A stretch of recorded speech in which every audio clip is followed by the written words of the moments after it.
Olá, família! Tudo bem com vocês? Comigo está tudo ótimo, graças ao nosso bom Deus. Estamos começando mais uma reflexão, mais uma meditação na palavra do Senhor.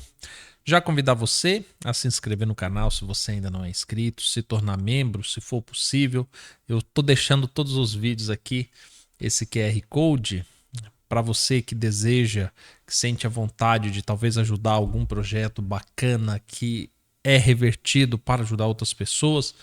E eu já expliquei no primeiro vídeo dessa série, né, a respeito do Recanto das Estações, então sinta-se à vontade. E hoje nós vamos continuar a nossa reflexão no capítulo 8 de Mateus. Temos uma nova história para tirarmos um pouquinho de lição.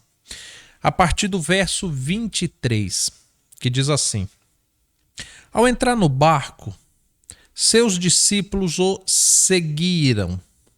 De repente levantou-se no mar uma grande tempestade, de forma que as ondas inundavam o barco.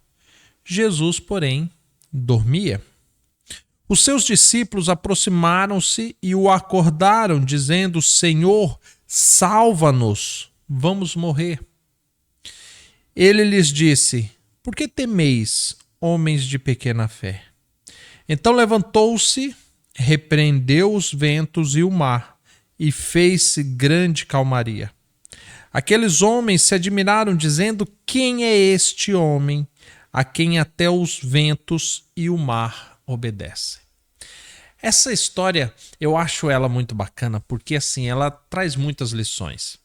Para nós que não costumamos viajar no mar, talvez ela é um pouco atípica, mas ainda assim eu acredito que você vai conseguir enxergar muitas coisas.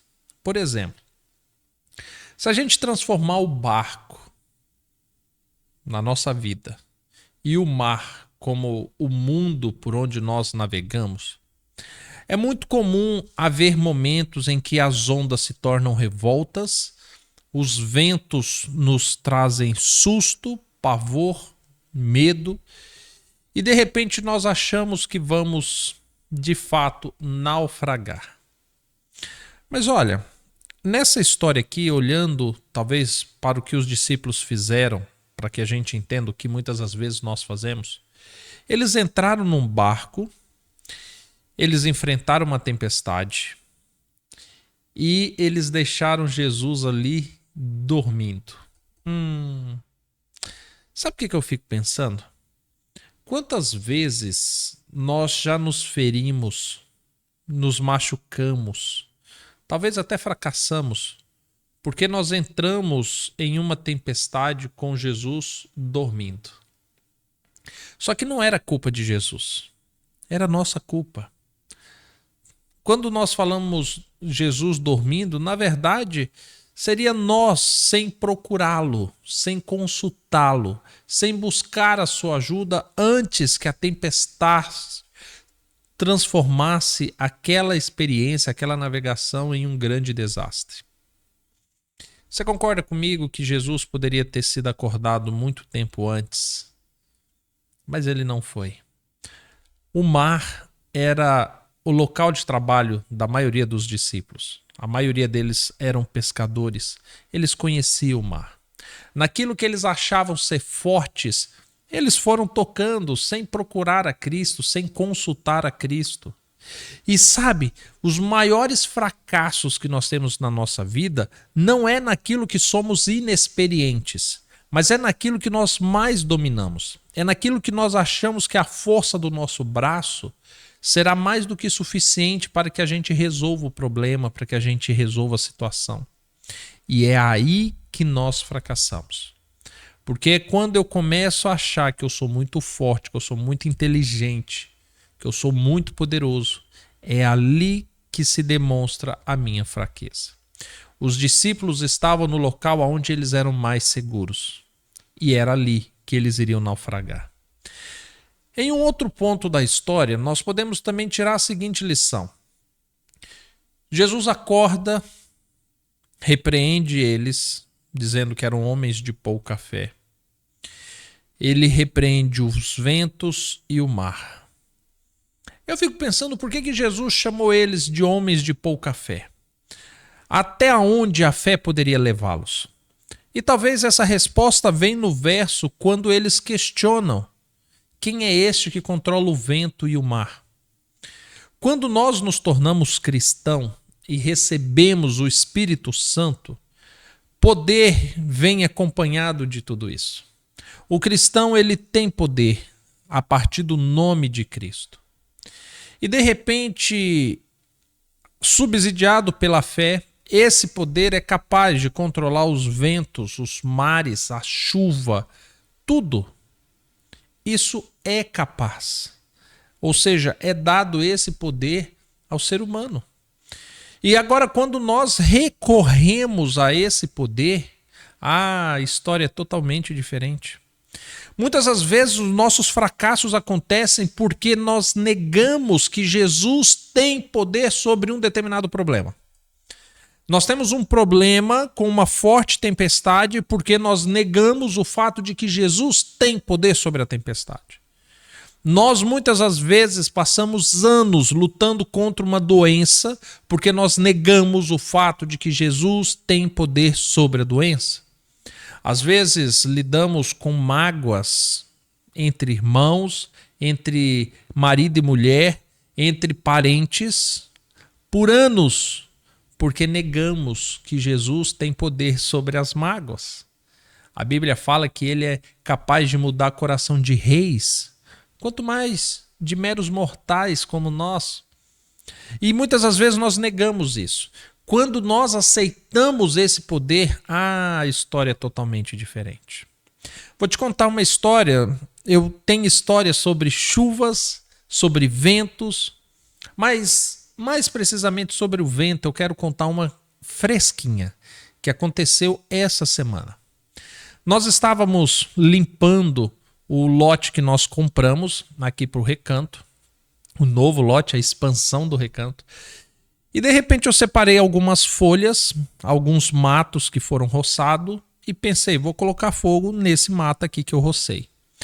Controlando, vigiando para que o fogo não se espalhasse, eis que vem um vento forte.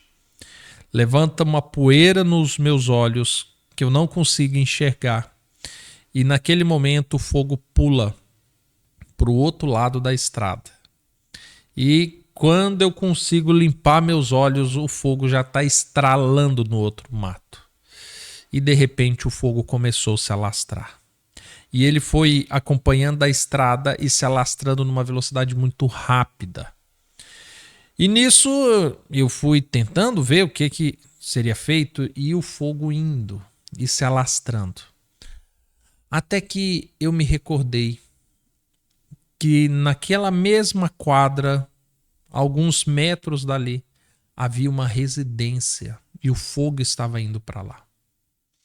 Imediatamente eu pego o carro, vou até outra residência para ver com o proprietário, né, se ele estava ali. E ele imediatamente começa a fazer aqueles fogos de bloqueio, que é quando você coloca um fogo de um lado para confrontar com outro fogo, para que o fogo não se alastre.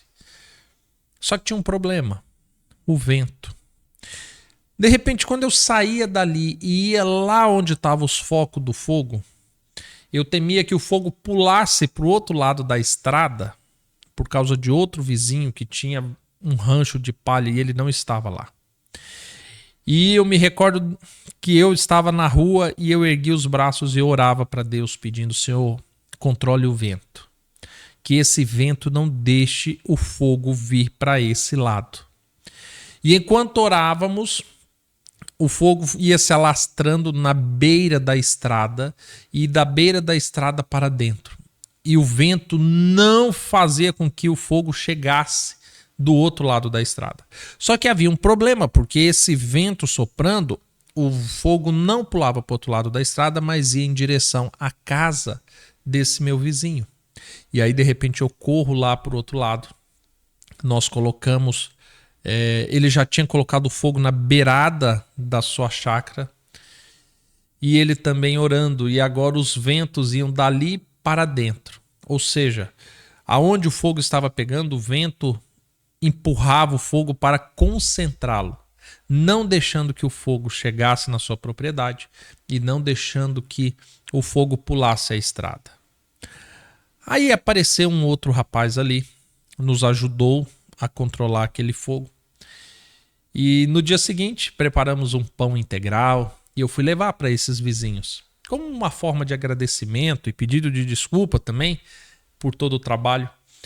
E aí, para minha surpresa, esse outro vizinho que apareceu, ele dizia, falou assim, olha, não tem muito o que fazer, esse fogo ele vai cruzar e vai vir na minha propriedade.